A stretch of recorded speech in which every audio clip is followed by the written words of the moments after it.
On a commencé avec 6 éducateurs à l'ouverture du dispositif il y a maintenant une dizaine d'années. On en a perdu 2 parce que faute de financement. Et donc avec 4 éducateurs travailler 7 nuits sur 7, ce n'est vraiment pas évident.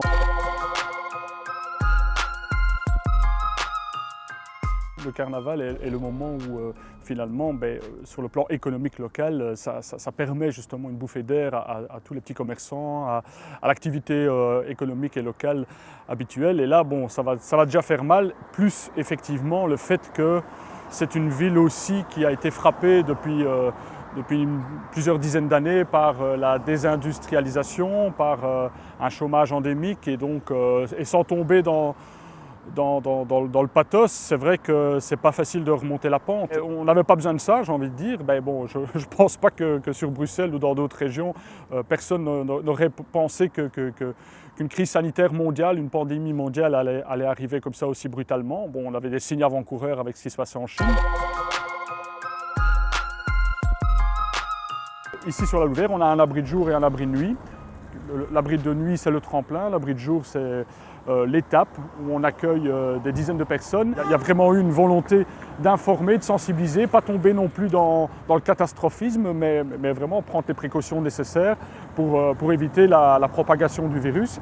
En même temps, ça devenait très compliqué dans nos structures parce que y avait aussi une peur latente chez les travailleurs. Et donc on a essayé d'entendre à la fois cette inquiétude, cette angoisse qui montait chez les travailleurs de travailler aussi sans filet. On ne travaille pas dans le socio-sanitaire d'habitude, on travaille dans l'assistance morale bas seuil, dans l'inconditionnalité. Et donc ça veut dire qu'on n'est pas équipé comme les infirmiers peuvent être équipés. Donc nos collègues ne sont pas habilités à travailler avec cette problématique. Donc il a fallu vraiment mentalement s'adapter à cette situation.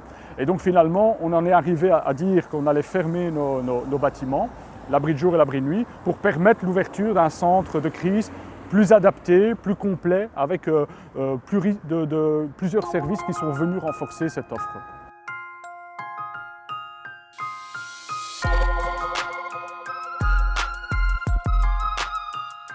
Ça vient juste mettre en lumière finalement les failles d'un secteur, le secteur social et surtout dans la grande précarité.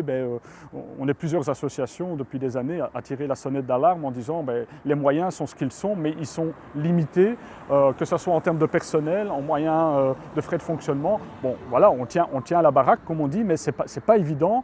Et on a commencé avec 6 éducateurs à l'ouverture du dispositif il y a maintenant une dizaine d'années. On en a perdu 2 parce que faute de financement. Et donc avec 4 éducateurs travailler 7 nuits sur 7, ce n'est vraiment pas évident. On pourrait dire toujours, oui, c'est la course au subside, mais ce n'est pas juste la course au subside, c'est aussi profondément penser notre société dans son aspect solidaire, dans cette acceptation ou non de la paupérisation qui est croissante.